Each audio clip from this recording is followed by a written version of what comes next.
Right, Alicia, thanks a lot for that update. Let's also get some more updates from states like Bihar and Jammu and Kashmir on the movement of stranded people.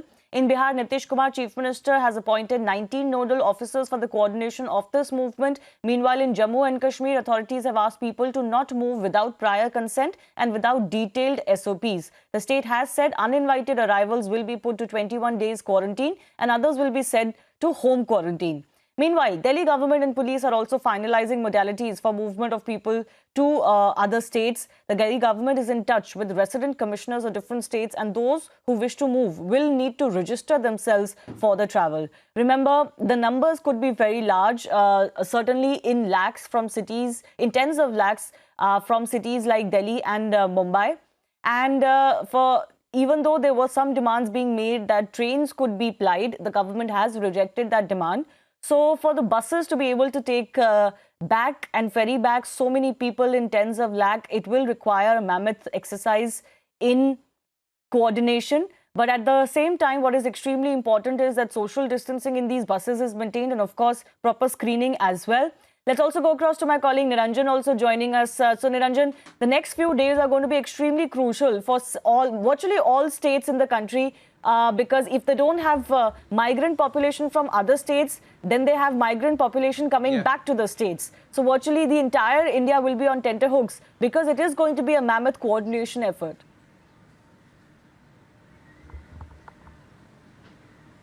Well, I think you said it right, Shivani. It's going to be the largest, migration we've seen in recent times in anywhere in the world.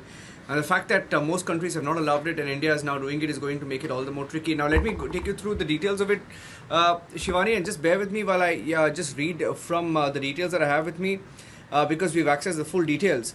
Now, according to the Ministry of Home Affairs, yesterday we broke down the details of how not just individuals, including migrants, tourists, pilgrims, and other persons, students, etc. Now, there has been a standard operating protocol that has been put in place. And I'm going to read out the details. This is very important for the people of Maharashtra because Maharashtra and the Chief Minister in Maharashtra has been asking the government led by Uddhav Thackeray, the Uddhav Thackeray government has been asking the Prime Minister to allow the movement of migrants. Now, let me tell you what the standard operation protocol is. That's the SOP. Point number one, Dr. Nitin Karir, who's the Additional Chief Secretary, Revenue, along with Mr. Kundan, Principal Secretary, Women and Child Development Department, and Abhay Yavalkar, Director of State Disaster Management, will coordinate the entire movement. So three top bureaucrats have been set up as the nodal officers for all the movement on migrants and those who are stranded, migrants, students, pilgrims, and everyone who's stranded. Telephone numbers of the control room are given. I'm going to read out those telephone numbers. The telephone numbers for the control room for stranded Indians, especially in Maharashtra, are 022 2202 7990 or 022 2202 303039. So there are two numbers. We'll also put that out already out on republicworld.com. So if you go to republicworld.com and check for the Maharashtra government order on stranded Indians for movement of passengers, for tourists, pilgrims and migrants, you'll find all the details on republicworld.com. Now let me tell you the second point that they've made. I'm going to read out with it. Just bear with me. Second point is that all district collectors will be designated nodal authorities for receiving and sending such a stranded person between the state and also within the state of Maharashtra. So very critical, not just from Maharashtra to other states, but from within Maharashtra to travel.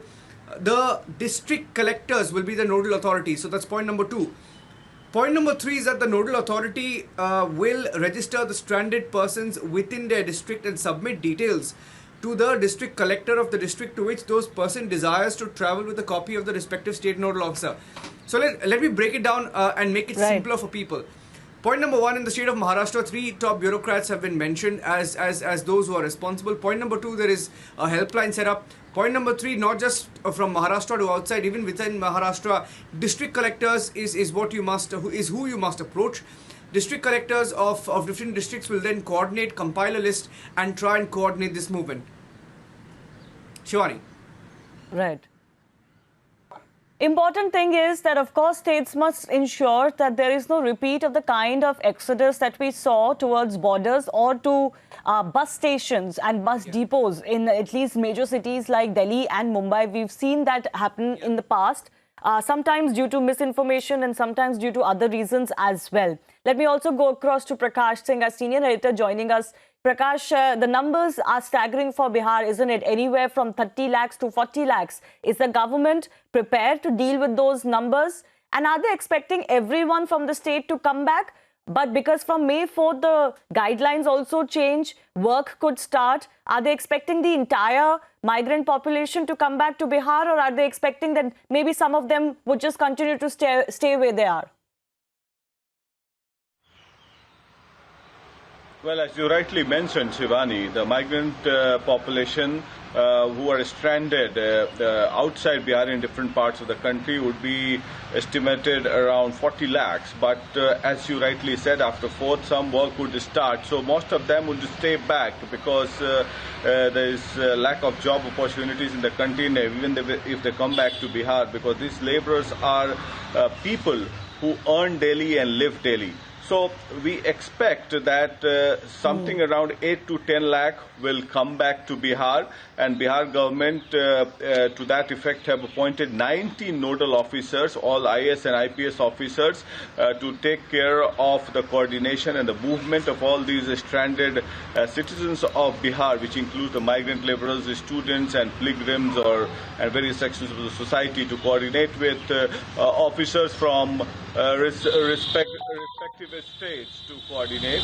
And we believe that quarantine centers and relief camps are already being started to set up in different blocks and district headquarters and on the bordering areas of Bihar, so that the migrant laborers, once they are screened, scanned, checked, will be allowed to go through the borders of Bihar. Second most important point, as you mentioned, is that is the Bihar government prepared for such mass exodus of laborers. Maybe the Bihar government is in talks with the central government about the conveyance, because it would not be feasible for buses to be sent around.